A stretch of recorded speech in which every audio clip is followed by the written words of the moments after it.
Entonces, en nuestro tema de hoy vamos a ver algo acerca del reino de Dios en la escritura. El tema del reino de Dios en la Biblia es algo muy importante para entender la escatología o el fin de los tiempos.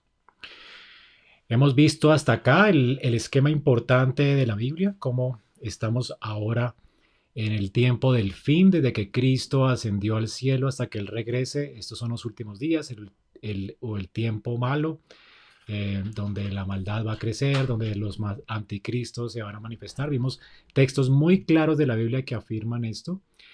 Eh, Primero comenzamos con los textos bíblicos claros y luego vamos a mirar algunos textos difíciles de la escritura. Punto es que comencemos viendo textos muy claros. El tiempo que tenemos hoy vamos a invertirlo en hablar acerca del reino de Dios.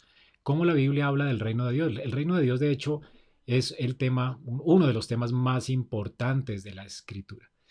De hecho, alguien comenta, oye, este, mm, el teólogo Hermann Ridderbos dice que el libro la Biblia debería llamarse el libro de la venida del reino, porque toda la escritura nos habla de la venida del reino de Dios. La venida del reino de Dios es un concepto importantísimo en la Biblia. De hecho, es parte de la oración que Jesús nos enseñó a orar en el Padre Nuestro, ¿verdad? Siempre oramos, Padre Nuestro, que estás en los cielos, santificado sea tu nombre, venga a nosotros tu reino. Se nos enseñó a orar para que el reino de los cielos venga. Luego, este es un tema muy importante, de vital importancia en las escrituras, el tema del reino de los cielos. Vamos a comenzar entonces nuestra clase para hablar acerca del reino de Dios y vamos a ver el concepto que la Biblia tiene del reino de Dios y vamos a ver algunas cosas importantes antes de centrarnos en la venida del reino. Hablar como el reino de Dios en un sentido amplio, bueno, abarca todas las cosas que existen. El concepto del reino es eh, tanto un ámbito, Dios reina en un lugar como todo monarca, ¿verdad? Pero además de eso, al ser Dios creador, el reino de Él se abarca mucho más que un ámbito, abarca todo lo que Él ha creado, la soberanía de Dios en todo su cosmos, en todas las cosas, y vamos a ver esto hoy en la Biblia. Veamos primero que el reino no es solamente un ámbito, un lugar donde Dios reina que debemos esperar, un reinado que debemos esperar, sino que en un sentido ya está, en un sentido amplio, el reino de Dios siempre ha estado. El Salmo 103, 19 dice, Jehová estableció en los cielos su trono y su reino domina sobre todos. Entonces, cuando hablamos del reino de Dios, tenemos que entender en un sentido amplio que el reino de Dios abarca todo lo que existe. Dios gobierna y sustenta todas las cosas con la palabra de su poder. La Biblia presenta a Dios como un ser divino reinando, creador, reinando sobre todo el universo que Él estableció y creó. Así que esto es algo muy importante. Algunos pasajes de la Biblia también hablan de esto. El Salmo 145 del 11 al 13 dice, la gloria de tu reino digan y hablen de tu poder, para hacer saber los hijos de los hombres sus poderosos hechos. Y la gloria de la magnificencia de su reino. Tu reino es reino de todos los siglos y tu señorío en todas las generaciones. La Biblia entonces habla del señorío de Jehová en todas las generaciones. El reino de Dios se extiende por los siglos de los siglos. Desde que Él creó este universo, este cosmos, Él lo gobierna, lo dirige, lo sustenta. Él es rey. Así que Dios nunca se ha bajado del trono, ¿verdad? No es posible esto. Dios es el creador y el sustentador de su reino. Mateo 3:2 habla, dice, arrepentidos porque el reino de los cielos se ha acercado. Dios, además de eso, tiene un ámbito de reinado en los cielos y ese reinado se ha acercado acá y en un sentido estrecho. El reino no solamente abarca todo, pero también implica un ámbito en el cual Él viene a gobernar. Entonces la idea del reinado de Jehová, debemos entenderlo de esta forma. Implica en primer lugar la soberanía de Dios en todas las cosas. Como dice la Confesión de Fe de Westminster, Dios dirige, gobierna y sustenta todas las cosas. Él ha decretado todo y en todo lo que ocurre en la historia, pues es parte de ese propósito, decreto eterno. No hay nada que se salga de su voluntad. Entonces la idea del reinado de Dios es fundamental en la Biblia porque más que un ámbito es realmente abarca todas las cosas creadas. Dios siempre ha reinado sobre todo. Pero además Dios también reina en la esfera de la iglesia.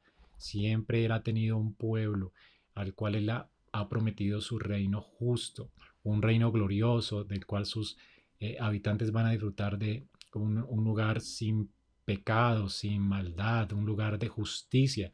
Y ese reino en un sentido entonces es estrecho. Entonces hay un reino amplio y hay un reino estrecho. En la Biblia estas dos situaciones, estas dos esferas del reino son realmente muy distinguibles. En Mateo 13:14 dice que enviará al Hijo del Hombre a sus ángeles y recogerá de su reino a todos los que sirven de tropiezo y a los que hacen iniquidad. Aquí está hablando, por ejemplo, del reino de Dios amplio. El reino de Dios abarca a los impíos también. Dios gobierna aún sobre los impíos. De hecho, dice la escritura que el corazón de los reyes está en las manos de Jehová y Jehová a todo lo que él quiere lo inclina. Eh, es como las corrientes de un río, ¿verdad? El impetuoso corazón de un rey y Dios está dirigiendo todos los caminos aún de los reyes impíos.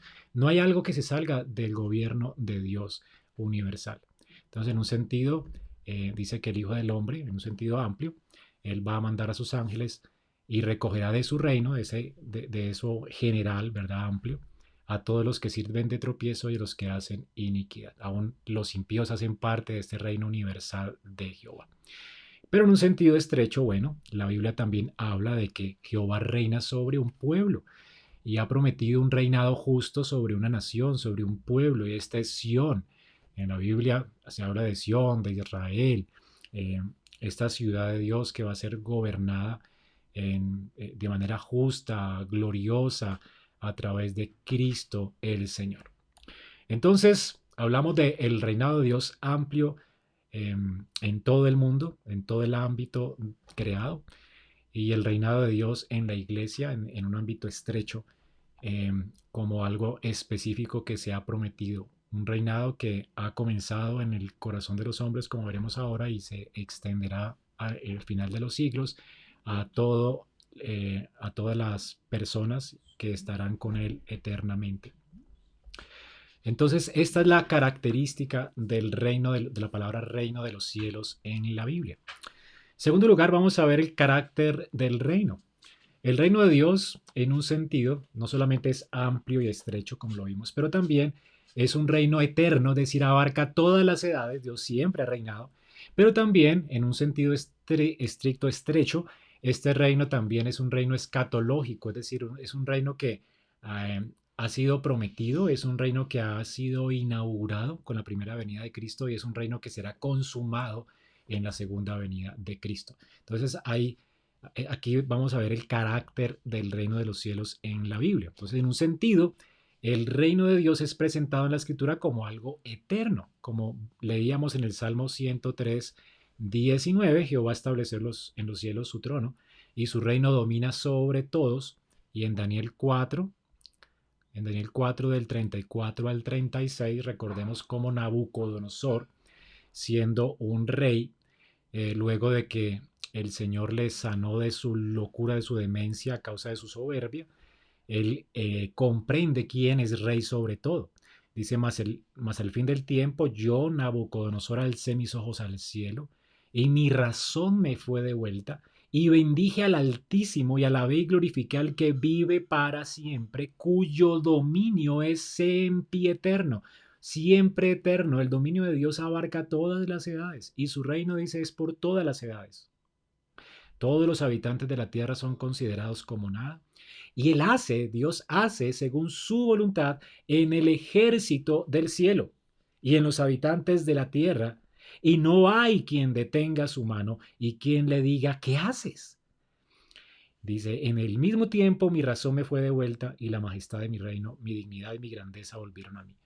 Nabucodonosor pues entiende que quién gobierna sobre él y que ese gobierno es un gobierno siempre eterno. Es un gobierno que ha durado por todas las edades. Mientras este mundo fue establecido por Dios, siempre hay alguien que lo ha gobernado, lo ha sostenido, lo ha dirigido y no hay cosa que suceda en el ámbito de este mundo que no haya sido dirigido por Dios. Dios dirige, sustenta, gobierna todas a sus criaturas. Desde las cosas más insignificantes hasta las cosas más grandes. En todas el ámbito de la creación, Dios siempre ha sido un rey soberano. Así que esto es muy importante. El reinado siempre eterno de Dios, que abarca todas las edades, implica al menos cuatro cosas. Que Dios siempre ha poseído el derecho de regir y de ser de hecho obedecido por sus criaturas. Por lo tanto, por eso las va a juzgar si no se someten a Él. Implica también que Dios, como soberano y creador de todos y de todo, siempre ha poseído la omnipotencia para mantener estos derechos de regirnos, de gobernarnos. Y en tercer lugar, siempre ha mantenido esos derechos tanto en el cielo, en el trono del universo, como en la tierra. Y Dios siempre ha ejercido, por medio de su providencia, esa soberanía sobre todas las cosas, de tal manera que todo lo que ocurre bajo el cielo siempre ocurre de acuerdo con su propósito y con su decreto soberano. Esto es lo que llamamos providencia de Dios. La providencia es que todo lo que Dios ha decretado, lo que Dios se ha propuesto hacer, nadie lo puede estorbar, y eso es lo que ocurre en el ámbito de la tierra, del universo. Todas las cosas Dios las ha establecido y todo sucede de acuerdo a su plan. Nada se sale de su plan. Todo lo que Dios ha decretado, eso es lo que está sucediendo hoy. Y esto realmente debe llevarnos a tener tranquilidad, aún en medio de lo que está pasando ahora. No hay nada que se salga de las manos de Dios. No estamos en manos de un destino ciego, estamos en manos de un Dios que es bueno, santo y justo. Es un Dios que tiene dominio y gobierna sobre todo. Esto es algo maravilloso. Así que este es el reino eterno de Dios. En segundo lugar, la Biblia también presenta el reino de Dios como algo futuro, como algo que Dios ha prometido en el Antiguo Testamento, vino con la venida de Cristo y luego entonces se establecerá en el futuro con el regreso de Cristo.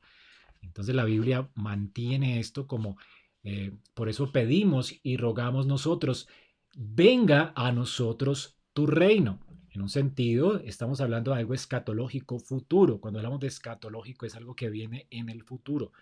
Este reino es futuro. Entonces, Dios siempre ha reinado, como les dije, en toda su plenitud, como les dije anteriormente, pero en cuanto a que este mundo está ya bajo maldición, este mundo está a causa del pecado, bajo la maldición del pecado, crecen espinos y cardos, hay maldad en este mundo.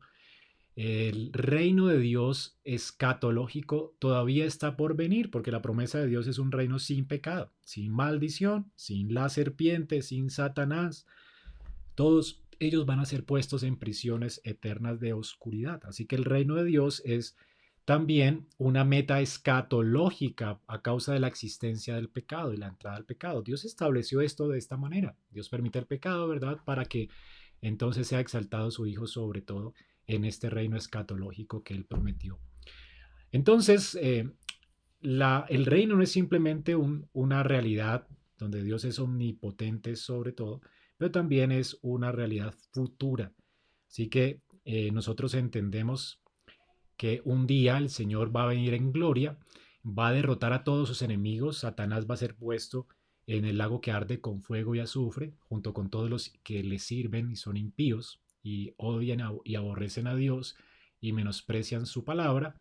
Todos van a ser puestos en prisiones de oscuridad por toda la eternidad y van a venir cielos nuevos y tierra nueva. La muerte va a ser derrotada, nosotros resucitaremos de los muertos y van a venir cielos nuevos y tierra nueva donde morará la justicia, y entonces tendremos aquí en este reino escatológico la salvación de todas las cosas, la restauración de todas las cosas. Es lo que dice 1 Corintios 15, 21 al 28. Dice, porque por cuanto la muerte entró por un hombre, también por un hombre la resurrección de los muertos. Porque así como en Adán todos mueren, también en Cristo todos serán vivificados, pero cada uno en su debido orden. Cristo, las primicias. O sea, primero Cristo fue el primero en resucitar. Él es las primicias de la resurrección. Luego los que son de Cristo. ¿Cuándo sucederá esto? Cuando Él venga por segunda vez. Y luego viene el fin, cuando Él entregue el reino al Dios y Padre, cuando haya suprimido todo dominio, autoridad y potencia. Porque es preciso que Él reine, Él ya está reinando, pero en un sentido es escatológico, hasta que Él ponga a todos sus enemigos debajo de sus pies. Y el postrer enemigo, el último enemigo será la muerte. Es en la resurrección de los muertos, entonces tenemos este cumplimiento escatológico del reino de Dios. Entonces tenemos que el reino de Dios es eterno, abarca todas las edades en un sentido amplio. En un sentido estrecho, el reino de Dios, a causa de que el pecado entró en el mundo y con el pecado entró la muerte y la maldición, entonces el reino de Dios ha sido prometido como algo futuro escatológico. Es el reino de Dios ya vino con la venida de Cristo, Él ya es rey, Él ya está reinando, pero ese reino llegará a su consumación final con su segunda venida, donde la muerte sea derrotada, seamos resucitados de entre los muertos, vengan cielos nuevos y tierra nueva, y todos los enemigos de Él vencidos y puestos en prisiones de oscuridad. En ese sentido, entonces, el reino es escatológico y es por lo que oramos. Señor, venga tu reino. Así que cuando oramos, Padre nuestro, que venga a nosotros tu reino, no estamos diciendo que Jehová no reina, no estamos con esto diciendo que todo esto no está bajo control de Él y que estamos en un destino ciego y queremos que Él se haga cargo algún día. No, Él ya está a cargo. Él está llevando a cabo todo su plan de salvación. Él ha estado llevando la historia humana, toda la historia humana está en sus manos.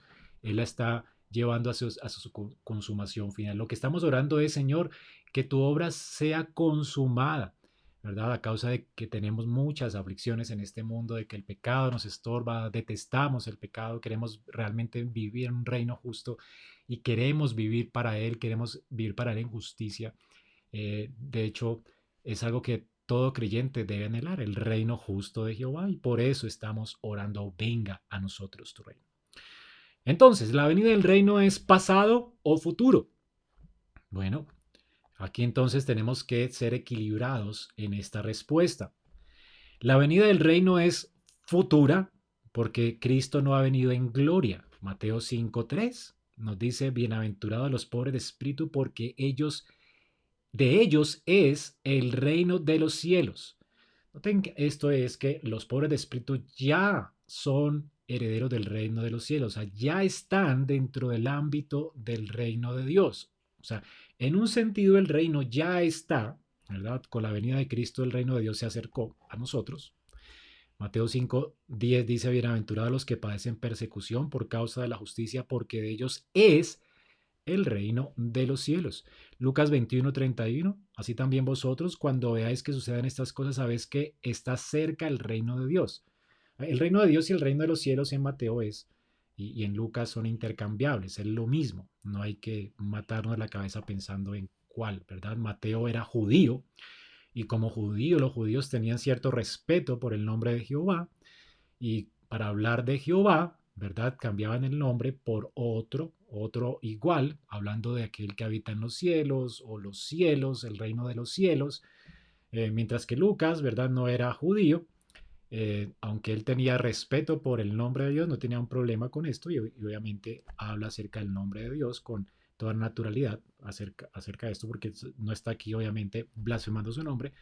Entonces él lo hace de esta forma, ¿no? Presenta el reino de Dios y Mateo, por ser judío, pues por guardar el respeto al nombre que los judíos tenían, habla del reino de los cielos. Pero es básicamente intercambiable. No hay que enredarse la cabeza que uno es el reino de Dios, que otro es el reino de los cielos, porque de hecho hay muchos teólogos que hablan y se enredan con estos términos, pero es lo mismo, son términos intercambiables. Lucas y Mateo están hablando de lo mismo. El reino ya está, el reino de los cielos ya se ha acercado y el reino de los cielos está cerca en un sentido, ya viene, es algo escatológico. Las escrituras hablan de que la venida del reino ya tuvo lugar con la venida de Cristo y el reino de los cielos vendrá con la segunda venida de Cristo. Entonces, esto es algo pues, que tenemos que tener en cuenta cuando hablamos del reino en una perspectiva escatológica. Entonces, en un sentido, el reino ya está presente, pero todavía no en su plenitud. Esta es la idea. Ahora, vamos a ver las siguientes evidencias en la Biblia. En Mateo 12, del 28 al 29, claramente se nos indica esto. ¿Cómo puede alguno entrar en la casa del hombre fuerte y saquear sus bienes si primero no le ata? Entonces podrá saquear su casa. Aquí está hablando el Señor acerca de el reino. Dice, si yo por el Espíritu de Dios echo fuera los demonios, ciertamente ha llegado a vosotros el reino de Dios. Cristo está echando fuera demonios por el Espíritu de Dios. Y Jesús dice, a causa de que yo estoy haciendo esto, es decir, yo soy el cumplimiento de las promesas del reino, el reino se ha acercado a ustedes y ha llegado a vosotros, o sea, ya está entre ustedes. ¿Cuál es la evidencia? De que el hombre fuerte ha sido atado. Es decir, ha sido restringido en su acción de engañar a las naciones. Ya Jesús está hablando aquí de que Él viene a atar al hombre fuerte para saquear sus bienes. Habían personas que se están convirtiendo, endemoniados que están siendo sanos, muertos que están resucitando. Y con la primera venida de Cristo, luego de que Él lo vence en el desierto y triunfa sobre la tentación, Jesucristo ata al hombre fuerte y ahora entonces comienza el reino de los cielos a manifestarse en la persona de Cristo con liberaciones, con su gloria allí manifestándose y el hombre fuerte entonces es atado. Es lo que dice Apocalipsis 20, ¿verdad? Y comienza este milenio del reinado de Cristo que se acerca cuando Él vino por primera vez. Luego, más adelante, en Lucas 16, dice, la ley y los profetas eran hasta Juan. Desde entonces, a partir de Juan, el reino de Dios es anunciado. En el Antiguo Testamento el reino fue prometido. Ahora el reino de Dios es anunciado y todos se esfuerzan por entrar en él. O sea, el reino de Dios se acercó con Cristo y la gente está entrando en él. Ya Cristo vino y el reino de los cielos se acercó con él. La escritura nos dice, por ejemplo, que de los días de Juan el Bautista el reino de los cielos sufre violencia a partir de Juan y los violentos solamente lo arrebatan, porque todos los profetas profetizaron hasta Juan. Aquí ya hay como un comienzo nuevo. Y si queréis recibirlo, él es el del que habla Elías, el que habría de venir. O sea, Juan el Bautista está preparando el corazón de los hombres para entrar en el reino de los cielos. Esta era la predicación de Juan y fue la predicación de Jesús. El reino de los cielos se ha acercado, arrepentíos y creed en el Evangelio. Así que la entrada del reino, ¿verdad? Viene con la presencia del rey, la presencia del rey viniendo a este mundo en su estado de humillación. La presencia del rey, por supuesto, es la presencia del reino. Es lo que la escritura nos dice en Mateo 21, del 4 al 5. Todo esto aconteció para que se cumpliera lo dicho por el profeta cuando dijo, decida la hija de Sión, he aquí tu rey viene a ti, manso y sentado sobre un asna, sobre un pollino, hijo de animal. Cristo es el rey prometido de ese reino escatológico de Jehová. Es el que va a hacer justicia y va a traer justicia y va a traer un reino justo y con su presencia en este mundo inaugura el reino de los cielos. Por eso está bien, se cumplió allí la palabra de Dios, que el rey vino a Jerusalén manso, humilde, sentado en un pollino, cuando entró por las puertas de Jerusalén. Juan 18:36 dice, mi reino no es de este mundo, si mi reino fuera de este mundo, mis servidores esperarían para que yo no fuera entregado a los judíos, pero mi reino no es de aquí. Así que el rey estaba aquí, pero aún no estaba reinando en su plenitud escatológica. Aún falta algo todavía, su consumación final, por cuanto su reino no es de este mundo. O sea, él no va a reinar en un mundo lleno de pecado y de maldad. Él no va a no va a reinar en un mundo lleno de maldición, porque Él vino a quitar en la cruz esa maldición. Él vino a llevar la maldición sobre el madero. Por eso allí, de una manera profética, le pusieron una corona de espinas sin quererlo. La maldición del mundo fue sobre Él, para que nosotros en Él fuéramos benditos y este mundo entonces pudiera disfrutar de una bendición plena y completa, sin maldición, sin pecado. Y es lo que Cristo va a inaugurar. Por lo tanto, Él vino con su presencia a establecer el reino, pero el reino todavía falta algo, ¿no? Todavía no ha llegado a su consumación final. También tenemos que los apóstoles predicaron la presencia del reino. Romanos 14:17 habla en el presente, dice, porque el reino de Dios no es comida ni bebida, sino justicia, paz y gozo en el Espíritu Santo. ¿Cómo sabemos que Dios está reinando? Porque ya Cristo está reinando, porque Él ya está trayendo al corazón de los justos, de aquellos que Él vino a rescatar y a redimir, justicia, paz y gozo en el Espíritu Santo. Así que el reino de los cielos no se trata de leyes, sino que se trata de una transformación que Cristo obra por su espíritu en el corazón de los hombres. De manera que los hombres comienzan a experimentar justicia, paz y gozo. Eso es algo característico de los habitantes del reino que están todavía aquí en la tierra. Así que el Señor ya es rey, está reinando, su reino está penetrando en el corazón de los hombres, transformando sus vidas, trayendo gozo y paz a sus vidas. Y este reino se manifestará un día en gloria cuando Él venga por segunda vez a establecerlo en justicia. Y entonces los hijos de Dios serán manifestados en gloria. En 1 Corintios 4:19 dice, pero iré pronto a vosotros, si el Señor lo quiere, y conoceré no las palabras, sino el poder de los que andan envanecidos, porque el reino de Dios no consiste en palabras, sino en poder. Y el reino estaba aquí actuando en poder, cambiando corazones. Eso es algo maravilloso. Por eso es indudable que Cristo está reinando ya. Si no, no estaríamos sirviéndole. Los gentiles en masa hemos venido al conocimiento de la verdad y hemos sido injertados al pueblo de Dios, porque el reino de los cielos se ha acercado. Colosenses 1:13 dice que Cristo nos ha librado de la potestad de las tinieblas. Más bien Dios nos ha librado de la potestad de las tinieblas y nos ha trasladado al reino de su amado Hijo. Por el Espíritu Dios ha cambiado nuestros corazones, nos ha imputado la salvación y entonces nos ha quitado del reino de las tinieblas y nos ha trasladado al ámbito del reino de su amado Hijo, donde hay paz y gozo en el Espíritu Santo. Y Hebreos 12:28. Así que recibiendo nosotros un reino inconmovible, tengamos gratitud. Mediante ella sirvamos a Dios agradándole con temor y reverencia. Noten que ya recibimos un reino inconmovible, un reino que no tendrá fin, un reino que será duradero, un reino eterno. Ya lo hemos recibido, pero todavía no, obviamente, ha venido la consumación de ese reino. Entonces noten aquí que el reino ya está con la primera venida de Cristo. El reino ha llegado con él, ha venido.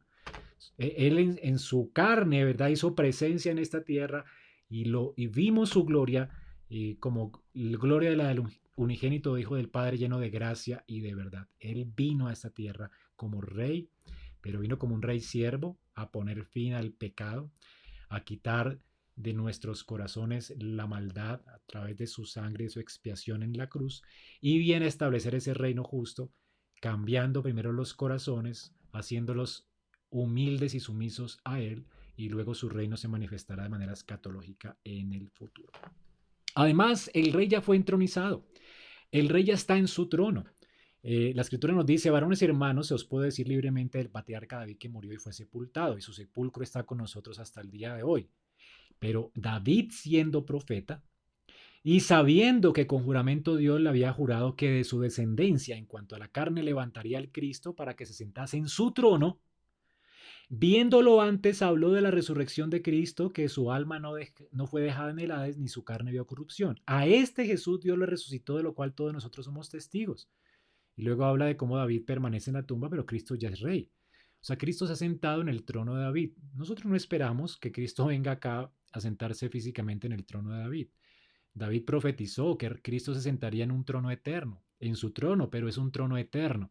Así que Cristo, cuando resucitó de los muertos, está sentado a la diestra del Padre, ya se sentó en ese trono y de allí no lo mueve nadie. Ese es el trono de Dios, ya Cristo está reinando hoy, transformando corazones y vidas, haciéndolos sumisos a su voluntad, cambiándoles todo su corazón, toda su alma, toda su mente, transformándoles y dando testimonio en este mundo de que Él está gobernando con justicia estas naciones. La gente está viendo la iglesia, admirándose de ver cómo se aman. La gente está glorificando a Dios, la gente del mundo viendo a la iglesia cómo Dios transforma personas. Y el mundo está siendo evidente en este mundo a través de los frutos del pueblo de Dios. Pero un día se manifestará ese reino en justicia cuando nosotros seamos resucitados de los muertos y llevados a la gloria de Dios en las alturas, en el cielo nuevo y tierra nueva. Así que hay muchas falsas teorías con relación al reino de Dios y casi todas tienen en común la malinterpretación de los textos que hablan del reino de Dios o hacen caso omiso a las distinciones bíblicas que acabamos de ver entre el reino presente, ¿verdad?, de Cristo, pero el reino escatológico de Cristo en el futuro.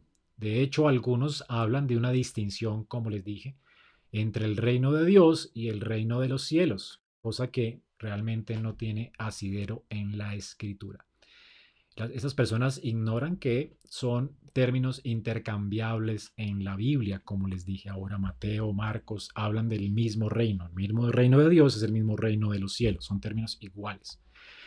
Ahora, otros han hablado del reino de Dios como una realidad exclusivamente futura, pero vimos aquí en la evidencia que leímos en los textos bíblicos que es muy claro que el reino de Dios ya es una realidad presente. Vino con la venida primera de Cristo, se estableció con su resurrección, fue establecido con su resurrección y será consumado en su regreso. Así que es una realidad presente, ¿verdad? Pero se consumará en el futuro. Hay un ya y un todavía no. Algunos, de hecho, han hablado como que el reino es algo solamente exclusivo en el presente, como si, bueno, algunos piensan esto, ¿verdad? Y esto es algo demasiado exagerado, como que no ven la tensión entre el ya y el todavía no, y piensan que ya estamos en el reino de Dios escatológico y ven como una escatología realizada donde todos los gobiernos van a ser de Cristo. Y este es otro extremo del espectro. No tienen en cuenta que hay un ya y un todavía no. El todavía no nos indica que la consumación del reino no ha llegado hasta que Cristo venga en gloria y lo establezca. Cristo mismo establecerá su reino en la tierra, ¿verdad? Él mismo lo establecerá y consumiendo esta tierra en fuego, llevándonos con Él a cielos nuevos y tierra nueva.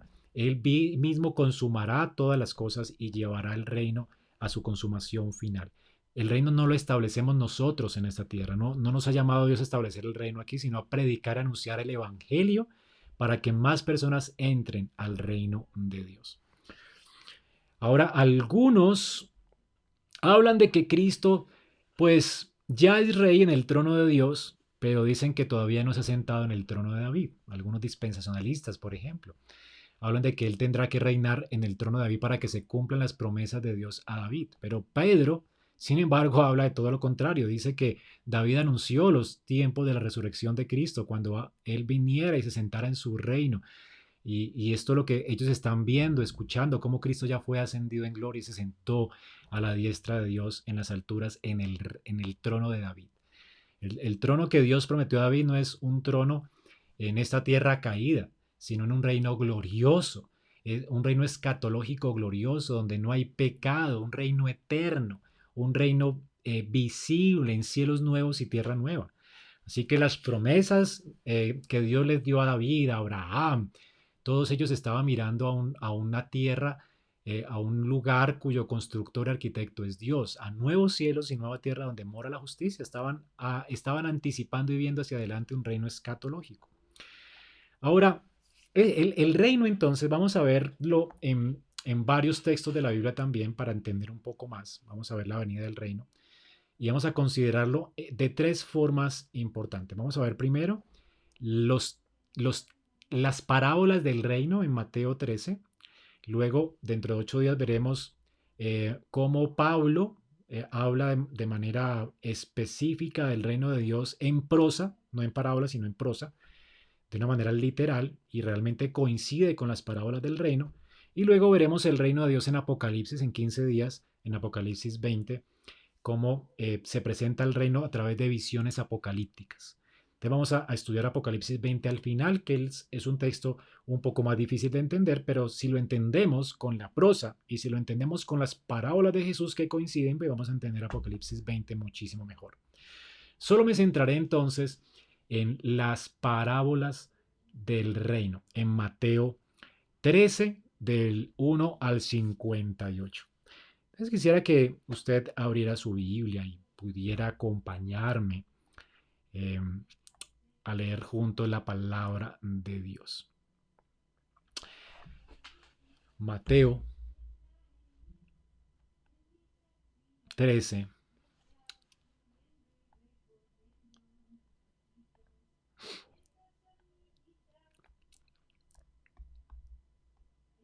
Es importante que usted lea la Biblia y pueda también manejar los conceptos, no tanto conceptos, pero manejar su Biblia bien para que para que esto no quede en balde, sino que usted pueda realmente justificar lo que cree con la escritura. Si lo tienen allí, entonces vamos a leer juntos la palabra de Dios. Mateo 13, del 1 al 58. Dice así la palabra de Dios. Aquel día salió Jesús de la casa y se sentó junto al mar. Y se le juntó mucha gente. Entrando él en la barca, se sentó y toda la gente estaba en la playa. Y les habló muchas cosas por parábolas, diciendo, He aquí el sembrador salió a sembrar. Mientras sembraba, parte de la semilla cayó junto al camino.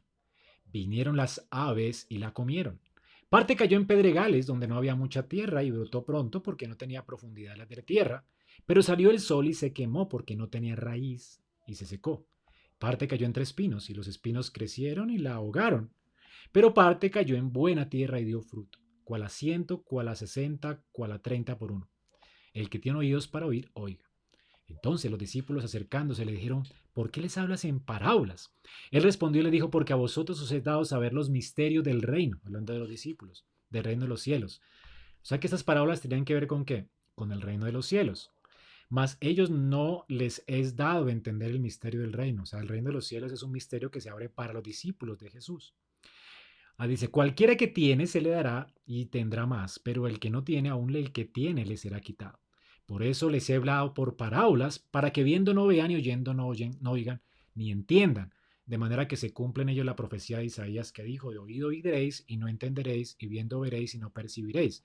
Porque el corazón de este pueblo se ha engrosado y con los oídos oyen pesadamente. Y han cerrado sus ojos para que no vean con los ojos y oigan con los oídos y con el corazón entiendan y se conviertan y yo los sane. Pero bienaventurados vuestros ojos que ven, porque ven, y vuestros oídos porque oyen. Porque de cierto os digo que muchos profetas y justos desearon ver lo que veis y no vieron, y oír lo que oís y no lo oyeron. Oíd pues vosotros la parábola del sembrador. Cuando alguno oye la palabra del reino y no la entiende, viene el malo y arrebata lo que fue sembrado en su corazón. Este es el que fue sembrado junto al camino. Y el que fue sembrado en pedregales, este es el que oye la palabra y al momento la recibe con gozo, pero no tiene raíz en sí mismo, sino que es de corta duración. Pues al venir la aflicción o la persecución por causa de la palabra, tropieza luego. El que fue sembrado entre espinos, este es el que oye la palabra, pero el afán de este siglo y el engaño de las riquezas ahogan la palabra y se hace infructuosa. Mas el que fue sembrado en buena tierra, este es el que oye y entiende la palabra y da fruto y produce a 100 y a 60 y a 30 por uno. Le refirió otra parábola diciendo, el reino de los cielos es semejante a un hombre que sembró buena semilla en su campo, pero mientras dormían los hombres vino su enemigo y sembró cizaña entre el trigo y se fue. Y cuando salió la hierba y dio fruto, entonces apareció también la cizaña. Vinieron entonces los siervos del padre de familia y le dijeron, Señor, ¿no sembraste buena semilla en tu campo? ¿De dónde tienes cizaña? Él les dijo, un enemigo ha hecho esto. Y los siervos le dijeron, ¿quién es? Para que vayamos y la arranquemos. Él les dijo, no, no sea que al arrancar la cizaña arranquéis también con ella el trigo. Dejad crecer lo uno y lo otro hasta que venga la siega. Y al tiempo de la siega yo diré a los segadores, recoged primero la cizaña, atadla en manojos para quemarla, pero recoged el trigo en mi granero. Otra parábola le refirió diciendo, el reino de los cielos es semejante al grano de mostaza que un hombre tomó y sembró en su campo, el cual a la verdad es más pequeña que todas las semillas, pero cuando ha crecido es mayor, es la mayor de las hortalizas y se hace árbol. De tal manera que vienen las aves del cielo y hacen nido en sus ramas. Otra parábola les dijo, el reino de los cielos es semejante a la levadura, que una mujer tomó y escondió en 3 medidas de harina hasta que todo fue leudado. Todo esto habló Jesús por parábolas, y a la gente sin parábolas no le hablaba, para que se cumpliese lo dicho por el profeta cuando dijo, abriré mi boca y declaré estas cosas escondidas desde la fundación del mundo. Despedida la gente, Jesús entró a la casa, sus discípulos se acercaron y le dijeron, explícanos la parábola de la cizaña, por favor. Respondió él y les dijo, bueno, el que siembra la buena semilla es el Hijo del Hombre. El campo es el mundo. La buena semilla son los hijos del reino y las cizañas son los hijos del malo. El enemigo que la sembró es el diablo. La siega es el fin del siglo y los segadores son los ángeles. De manera que como se arranca la cizaña y se quema en el fuego, así será en el fin de este siglo. Enviará el Hijo del Hombre a sus ángeles y recogerán de su reino a todos los que sirven de tropiezo y de los que hacen iniquidad y los echarán en el horno de fuego. Allí será el lloro y el crujir de dientes. Entonces los justos resplandecerán como el sol en el reino de su Padre. El que tiene oídos para oír, oiga. Además, el reino de los cielos es semejante a un tesoro escondido en un campo, el cual el hombre encuentra y lo esconde de nuevo, y gozoso por ello va y vende todo lo que tiene y compra aquel campo. El reino de los cielos también es semejante a un mercader que busca buenas perlas, que habiendo hallado una perla preciosa fue y vendió todo lo que tenía y la compró. Asimismo, el reino de los cielos es semejante a una red que es echada en el mar y se recogen toda clase de peces, y una vez llena, la sacan a la orilla y sentados recogen lo bueno en cestas y lo malo lo echan fuera. Así será el fin del siglo. Saldrán los ángeles y apartarán a los malos de entre los justos y los echarán en el horno de fuego. Allí será el lloro y el crujir de dientes. Jesús les dijo, ¿habéis entendido estas cosas? Ellos respondieron, sí, Señor. Él les dijo, por eso todo escriba docto en el reino de los cielos es semejante a un padre de familia que saca de su tesoro cosas nuevas y cosas viejas. Amén. Muy bien, hermanos. Vamos a ver entonces qué tienen de común estas parábolas. Bueno, podríamos dar un sermón de cada una de ellas, pero vamos a centrarnos en las cosas muy generales de las parábolas del reino. Hay ciertos énfasis que tienen estas parábolas. Normalmente los judíos, cuando concebían el reino de Dios prometido en el Antiguo Testamento, ellos concebían el reino como algo que vendría con el Mesías prometido de una manera gloriosa. Y las expectativas que ellos tenían del reino es que el Mesías vendría de una manera gloriosa a destruir a los romanos y a darles a ellos el reino. eh, el reino. Es decir, ellos veían esto como algo político, un reino parecido al reino de David. Y esta era la concepción que muchos judíos tenían acerca del reino de los cielos. Un reino político, un reino eh, que vendría como algo militar, ¿verdad? Con poderes militares, donde vendría el juicio de los malos, los romanos serían destruidos y Jesús entonces vendría a reinar sobre Israel para siempre. De hecho, los profetas vieron de alguna manera un reino, así, o sea, predicaron un reino así, pero los judíos del tiempo de Jesús se confundieron mucho acerca del reino de los cielos. Eh, veamos entonces cómo Jesús comienza a predicar el reino de los cielos y comienza a confundir a los judíos. De hecho, hasta los discípulos se confunden con sus términos, porque ellos esperaban de alguna manera una consumación inmediata del reino de Dios, una destrucción de los romanos y una teocracia en Israel de nuevo como la hubo en los días de David. eh, precedida por Cristo. Así que los judíos estaban confundidos un poco con la proclamación del reino de Jesús y aún ellos no entendían de qué se trataba el reino de Dios y por qué Jesús decía las cosas que decía. Los profetas del Antiguo Testamento sí proclamaron el reino de Dios, proclamaron un reino justo del Mesías, proclamaron un reino glorioso que vendría con el advenimiento del Mesías, proclamaron los sufrimientos del Mesías, las glorias que vendrían tras él después del sufrimiento, y ellos veían como si esto estuviera de una vez todo junto. Es decir, ellos metían todo esto como en un paquete junto. Por ejemplo, Miqueas 4:9 habla de cómo Israel sería librado de Babilonia. Y luego en Miqueas 5 habla de la gloria y del nacimiento del Mesías. Y esto como que lo veían de una vez apelmazado, como que el establecimiento del reino vendría con el nacimiento y la gloria del Mesías en un establecimiento del reino ya, inmediatamente, ¿no? Entonces, en el Nuevo Testamento se nos aclara se nos aclara cómo es que el reino de los cielos va a estar estableciéndose.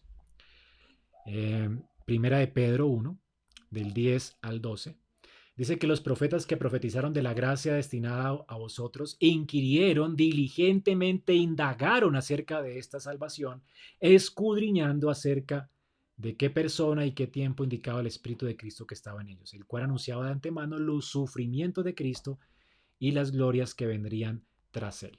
Los profetas veían esto como un solo evento, sufrimiento y gloria, un solo evento. Ellos están esperando entonces que Cristo aparezca y reine sobre Israel. Sin embargo, el Señor comienza a aclararles el panorama y comienza a hacerles notar cómo el reino vendría en dos etapas. Venía de forma humilde, a través de su humillación, muerte, resurrección, y secreta a través de la predicación del reino de los cielos y la influencia secreta a través de la influencia en el corazón de los hombres. Y luego vendría la manifestación pública con la segunda venida de Cristo. Lo que los profetas vieron como una sola montaña, Jesús ahora les permite ver de una forma como ya dos montañas. Abre el espectro. Así que los profetas vieron hacia adelante, ¿verdad? Dos montañas. Cuando Cristo viene, entonces la historia se ubica de esta forma. Y ya ahora tenemos claridad acerca de cómo el reino de los cielos profetizado en el Antiguo Testamento ahora tiene dos etapas. La primera etapa viene con la humillación de Cristo, viene de manera secreta influenciando el corazón de los hombres, y la segunda etapa vendrá en la manifestación de los hijos de Dios en la gloria futura del reino de los cielos, donde será establecido el nuevo cielo y la nueva tierra. Así que esto es lo que no vieron los profetas y por eso los judíos estaban mal entendiendo el reino. Así que es lo que las parábolas aclaran. Las parábolas están aclarándonos esto, la perspectiva que Cristo trae del reino. Esto que los profetas vieron así, Jesús lo aclara con las parábolas para que lo veamos de manera plena y completa. El reino viene en dos etapas. Ahora, en cuanto a la parábola de los terrenos, vemos que Jesús enseña que el reino de los cielos ya está presente. El reino en el presente, ¿cómo se manifiesta? Sembrando la palabra de Dios. La palabra de Dios hoy está siendo sembrada. El Señor está enseñando en la predicación, está enseñando cómo el reino de los cielos se ha acercado, cómo la gente está siendo llamada al arrepentimiento de la fe en el Cristo que se humilló y murió en una cruz por nuestros pecados. Así que el reino está presente como siembra. El reino está siendo sembrado ahora, ¿verdad? En tierra. ¿No? Entonces, esta semilla se está desarrollando en la parábola. Aprendemos que la presencia del reino es compatible en el tiempo presente con el rechazo. El reino de Dios hoy está siendo rechazado por los afanes de esta vida, por la ceguera del corazón de muchas personas que lo menosprecian. Y bueno, hay cuatro terrenos y solamente en uno hay frutos y es fructífero. Así que en el presente vemos que en la iglesia la palabra de Dios es sembrada en muchas personas y nosotros proclamamos el reino a todas las personas, pero vemos que solamente la semilla da fruto y permanece en unos. Otros, por los afanes de la vida, la ceguera de su corazón, se apartan de la fe y nunca fueron de nosotros. Pero la semilla va a dar fruto. El problema no es de la semilla, sino del terreno. Dios mismo está obrando en el corazón, preparando el terreno, y en aquellos donde Dios prepara el terreno, en esto la semilla da fruto, y en algunos da frutos increíblemente maravillosos al 100 por 1, que hasta parecen santos en la tierra, como el apóstol Pablo, que lidiaba con sus pecados. Otros dan al 60, al 30 por 1, ¿verdad? Pero todos dan fruto, ¿verdad? Y permanecen, ese fruto permanece. Pero los demás, a causa del terreno, a causa de que caen piedras o a causa de que caen trespinos, se seca y es de corta duración. Algunos se alegran por un momentico, parecen cristianos, pero al final no hay un terreno ahí adecuado que ha sido preparado por Dios. La parábola así que enseña que el reino del presente es que siembra. En el futuro, la parábola habla acerca de que va a haber una cosecha. Es una cosecha. Los ángeles son los que van a cosechar esta cosecha. Luego tenemos la parábola de la cizaña. Se encuentra en Mateo 13. Esa parábola es muy amplia. Es muy parecida a la de los 4 terrenos. Implica que el reino en el presente también es una siembra. El reino de Dios aquí es presentado también viniendo en 2 fases. ¿Ok? Estas 2 fases, primero, tiene que ver con la siembra y luego con una cosecha escatológica o futura.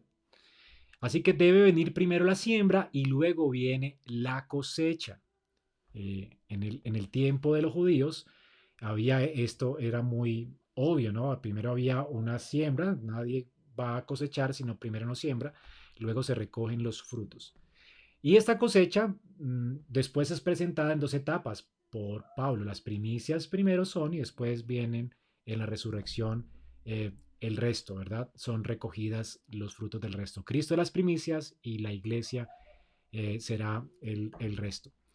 Así que esto será con la venida segunda de Cristo. Entonces Cristo viene primero en su etapa de humillación como el sembrador, ¿ok? Mientras Cristo está sembrando sus semillas y crecen, Satanás también está sembrando sus semillas y crecen. El terreno es el mundo. Y luego entonces, cuando Cristo venga en gloria, los hijos de Satanás serán echados al lago que arde con fuego y azufre, y los creyentes que Cristo ha sembrado en este mundo, que han nacido de nuevo, ellos serán puestos en el lagar del Padre, en el granero del Padre. Así que los malos serán destruidos con la segunda venida de Cristo, y los hijos del reino, los que Cristo ha sembrado, serán reunidos en el reino de Dios escatológico. Así que vemos aquí 2 etapas, siembra y cosecha. Luego en la parábola de la red es igual. Esto es lo que enseña la parábola de la red.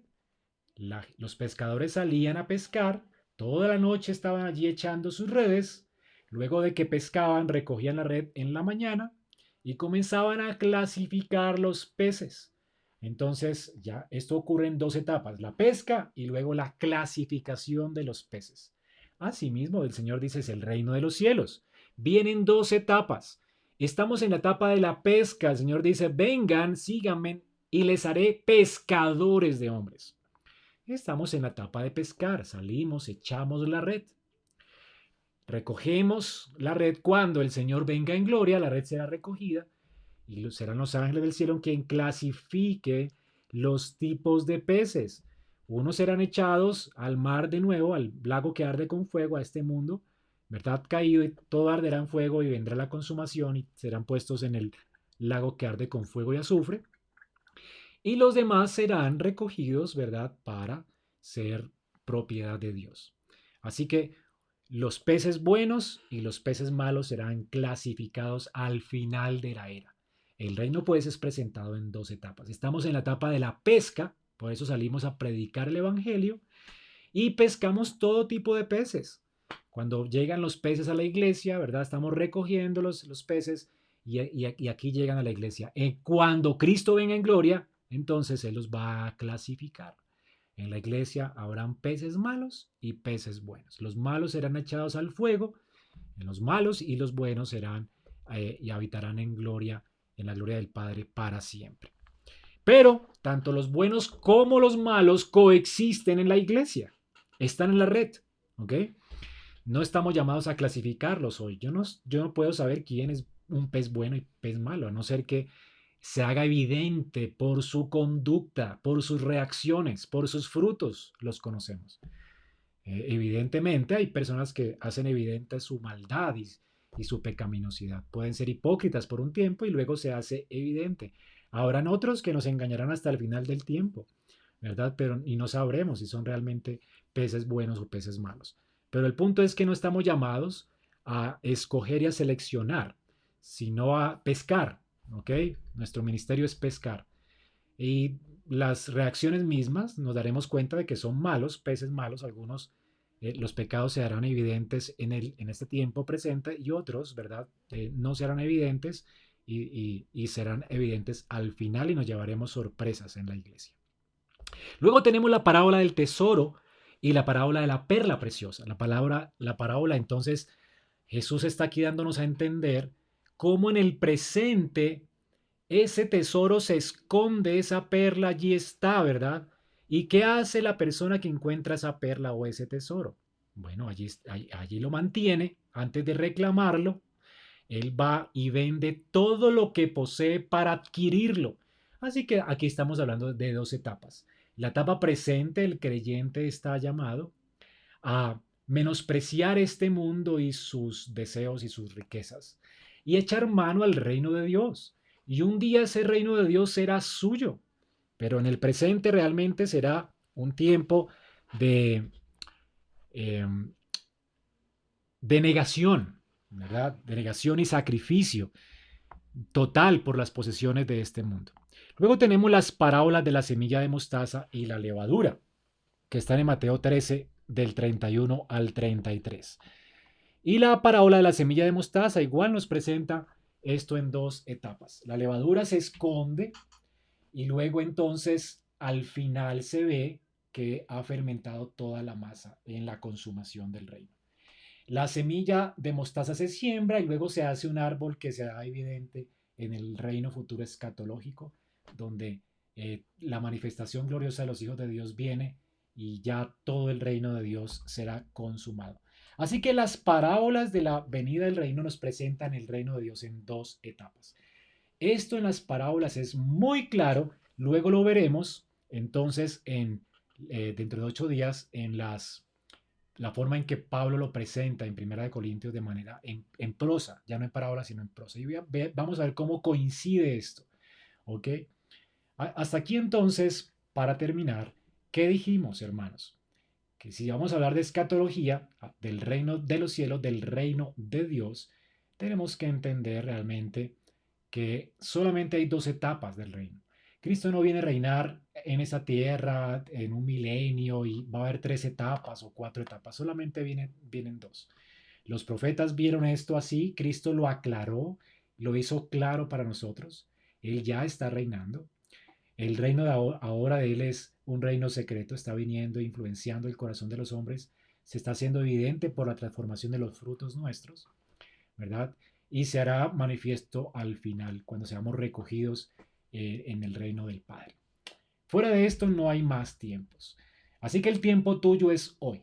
No esperes que Cristo venga en un milenio para arrepentirte o que venga la gran tribulación para arrepentirte. Esto no va a ocurrir.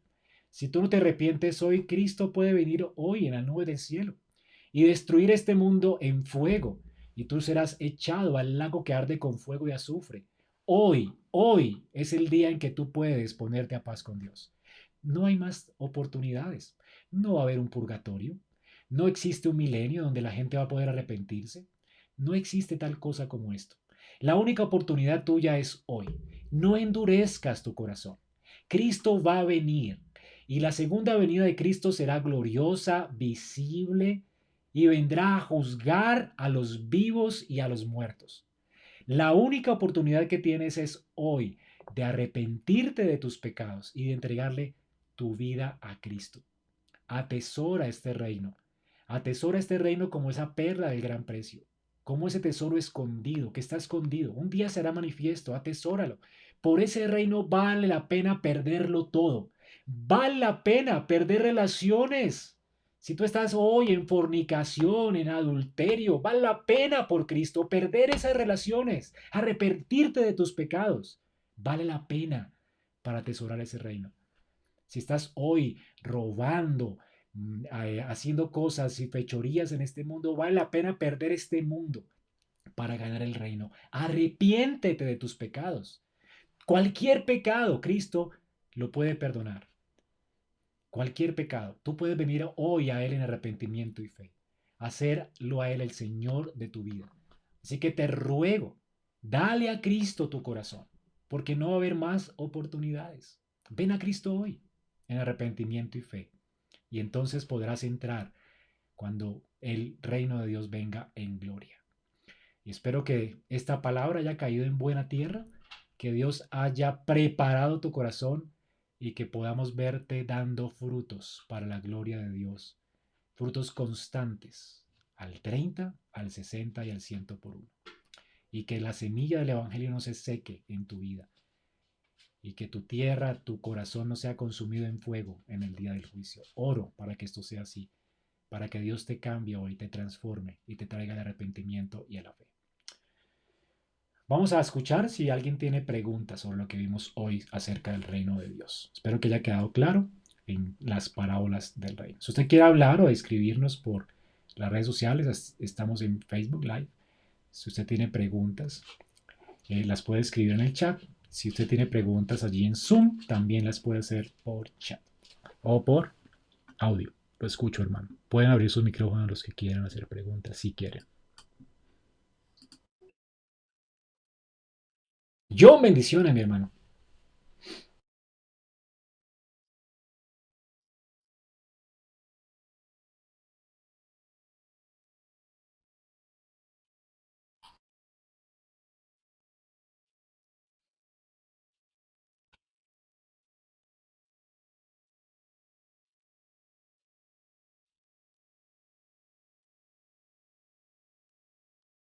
De administrar.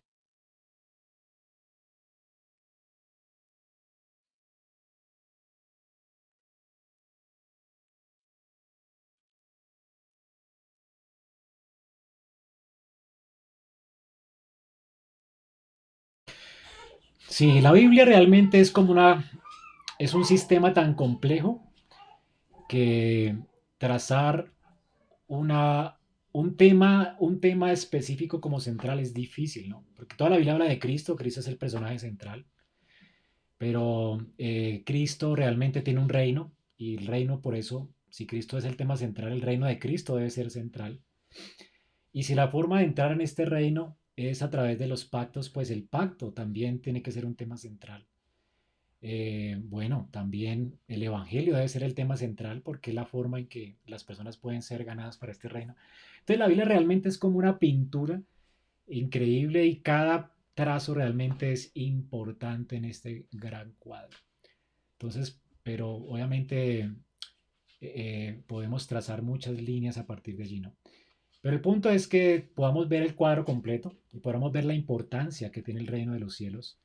Y claro, como dice Richard Pratt, todo reino tiene, o sea, en un sentido amplio, el reino de los cielos ha sido administrado por Dios siempre a través de pactos. Y aquí la, la postura bíblica y también reformada siempre ha sido que no es posible que Dios tenga relación con los hombres sino a través de un pacto. Es lo que dice la palabra de Dios, ¿no? Eh, Había un pacto con Adán, dice Oseas, y Adán lo quebrantó. Así que Dios no entra en relación con el hombre sino a través de pactos, por cuanto el hombre fue creado a su imagen y semejanza y fue puesto como virrey de esta creación. Por lo tanto, el primer pacto que Dios hizo con el hombre es el pacto de obras. Para que Dios entre en relación con los hombres caídos no es posible sino a través de un segundo pacto que tiene un fiador, este fiador es Cristo, y este pacto es el pacto de gracia que siempre ha existido anunciado desde Adán y siempre ha existido a través de toda la Biblia. El pacto de gracia entonces tiene dos administraciones y esta ha sido como la postura bíblica para hablar de los pactos. Ahora, y obviamente el reino de Dios, a causa de que siempre ha sido administrado por pactos, Por eso es que va a venir ira y condenación para los que han quebrantado el pacto de obras, ¿verdad? Y va a haber salvación eterna para los que han confiado en Cristo como segundo mediador, quien cumplió el pacto de obras por nosotros y quien se hizo acreedor del reino de los cielos y solamente a través de la fe en él podemos compartir este reino. Entonces sí, hermano, la respuesta es sí. Es la forma en que siempre se ha visto, aún en la confesión de fe en el capítulo 7 habla de cómo es imposible que Dios interactúe con los hombres sino a través de pactos. Y ese reino de los cielos siempre, ese reino de Dios siempre tiene que ver con la administración que él hace, ese reino es a través de pactos. Es imposible que nosotros tengamos relación. Así que todo el mundo está en pacto con Dios, sea que esté en Adán o sea que esté en Cristo. Si estás en Adán, tú ya has quebrantado el pacto y entonces mereces ira y condenación. Y si estás en Cristo, ya Cristo ha cumplido el pacto, ¿verdad? Y causa de él tenemos gracia, tenemos vida eterna en él.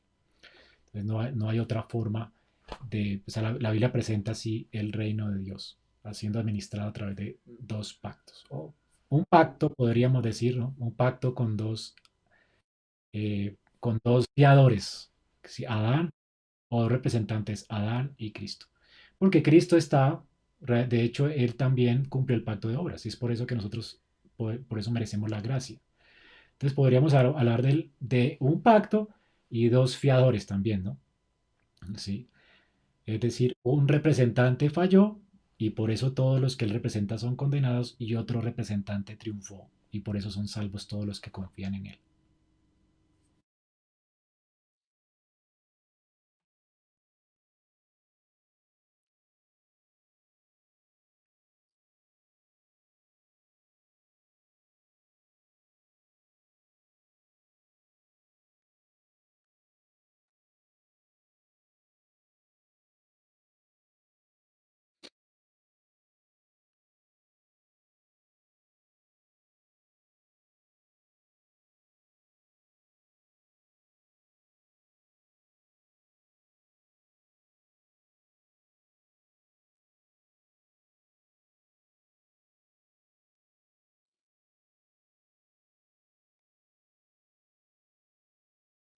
Sin duda, todo texto bíblico debe de estar puesto en perspectiva.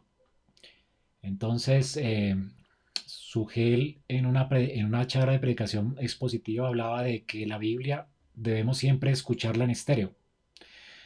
Es decir, que cuando tenemos audífonos acá, un sonido entra por acá y después sale por acá en estéreo. Y así debemos leer la Biblia. Cualquier texto bíblico debe ser leído de esta forma. Este texto bíblico está insertado dentro de la historia de la redención, está insertado dentro del pacto, ¿verdad? Y tiene que ver con el reino de los cielos. Por lo tanto, todo texto bíblico debe ser tratado en su contexto histórico, escatológico, ¿verdad? O sea, ese texto bíblico tiene que tomar en cuenta el desarrollo histórico para llegar hasta él, ¿verdad?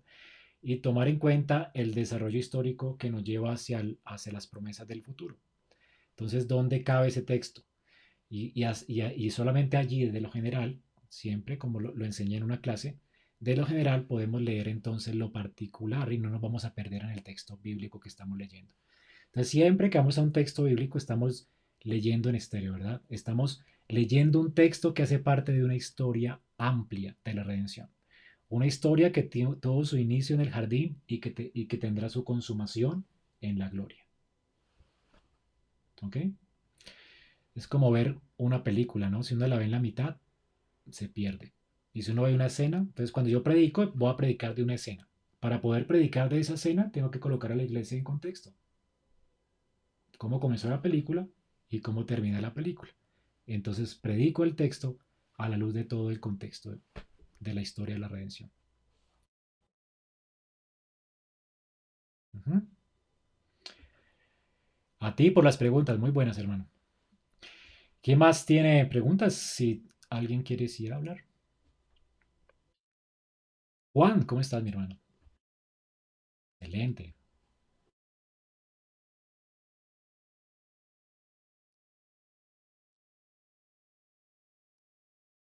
Ujú. Yo vine a traer espada. Es decir, a colocar en división los padres contra los hijos y los enemigos del hombre serán los de su propia casa. ¿Recuerdas ese texto? El punto allí es que el, el reino de los cielos, a causa de que vino influenciando el corazón de los hombres, vino a transformar nuestras vidas, va a ser evidente la división que existe, aún en una en la misma familia, ¿no? Hay personas que se convierten, comienzan a dar frutos dignos de justicia, a reaccionar diferente a las circunstancias, a los insultos, a las divisiones, personas que son parte del reino de los cielos, que se humillan, que piden perdón, que hacen las cosas a la manera de Dios. Y se va a hacer evidente también que estas otras personas que son parte del reino de Satanás, pues están haciendo guerra contra ellos. Tan mojigatos, que mire cómo reacciona, tan pendejo, porque se la deja montar, porque tira la otra mejilla, que el vivo vive del bobo, como queriéndolos, obviamente, regresar al reino de las tinieblas, pero obviamente no van a poder. Entonces se va a hacer evidente. Y aún en muchos lugares se va a hacer tan evidente, depende del contexto cultural en el que vivamos, que hasta nos van a expulsar de familias. Si un creyente, por ejemplo, se convierte en el contexto de los musulmanes, bueno, seguramente va a morir allá, ¿verdad? O seguramente va a ser sacado de la familia, si es que no lo juzgan, y lo van a sacar, expulsar de la familia y no le van a llamar más, ni, o sea, no lo van a tomar en cuenta con la herencia, lo desheredan. Y aún en el contexto colombiano también, hay personas tan arraigadas eh, en la cultura católica romana, que cuando se convierte a alguien, ¿verdad? La gente la menosprecia, los echan de la casa, les hacen la vida imposible, los insultan y el creyente siempre responde de una forma adecuada. Entonces, en ese sentido, el reino de los cielos causa división, ¿ok? No que nosotros queramos dividirnos, no que nosotros queramos desechar a la gente, sino que la gente comienza a menospreciarnos a nosotros. Y esto es obvio, porque si menospreciaron a Cristo, también te menospreciarán a ti. Si se burlaron de Cristo, también se burlarán de ti, por cuanto tú estás unido a Cristo. Entonces, eso es lo que significa el texto. Esto es lo que dice la escritura.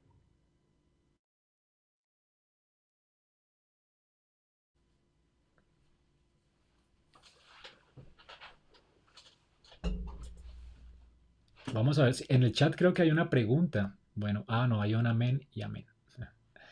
Muy bien, si no hay más preguntas, ¿qué dicen hermanos? Terminamos.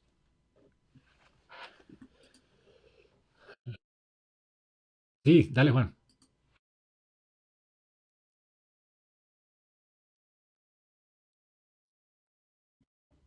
O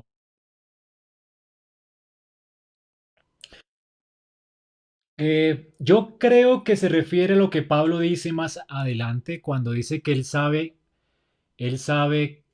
con quién está peleando él. Él no pelea no da puños al viento.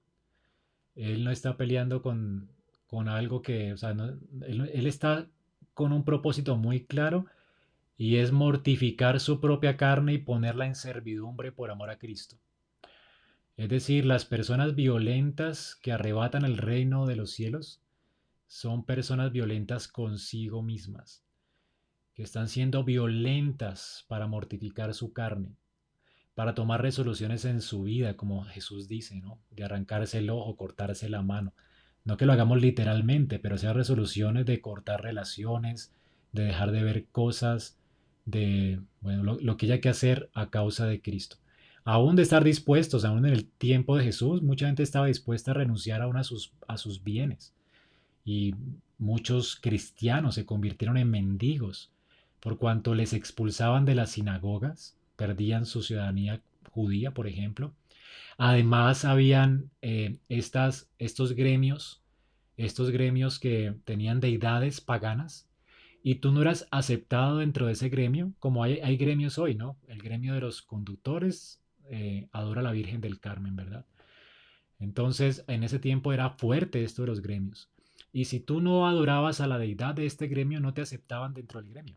Así de simple. Entonces, hacerte cristiano implicaba perder muchas veces el trabajo, convertirte en un mendigo, y esto es para los violentos. Solamente los violentos arrebatan el reino de los cielos. ¿Ok?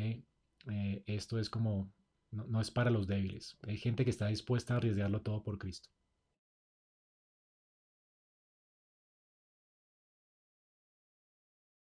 Negación, claro, de negación.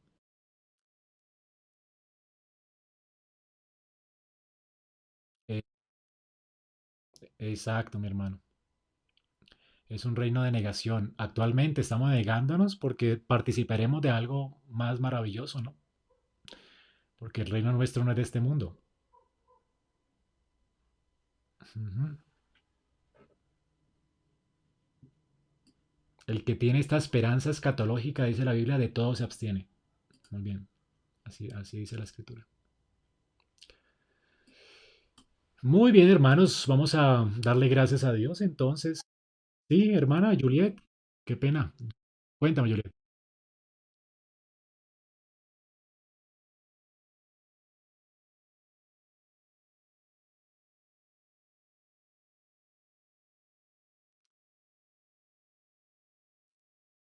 Mm, bueno, no la mayoría, pero sí muchos de los textos de la Biblia, ¿no? Sí, claro, hablan de siempre tenemos que tener eso en cuenta, ¿no? El ya y el todavía no. ¿Ok? Ujú, exactamente, sí. Sí, y dentro de este ya y todavía no, pues teniendo en cuenta estas categorías, vamos a ir entendiendo, por ejemplo, pasajes más difíciles de la Biblia, como Apocalipsis 20, ¿no? Por ejemplo, en un texto claro como el de hoy, vimos que Jesús ya ató al hombre fuerte, y Apocalipsis lo confirma, ¿no?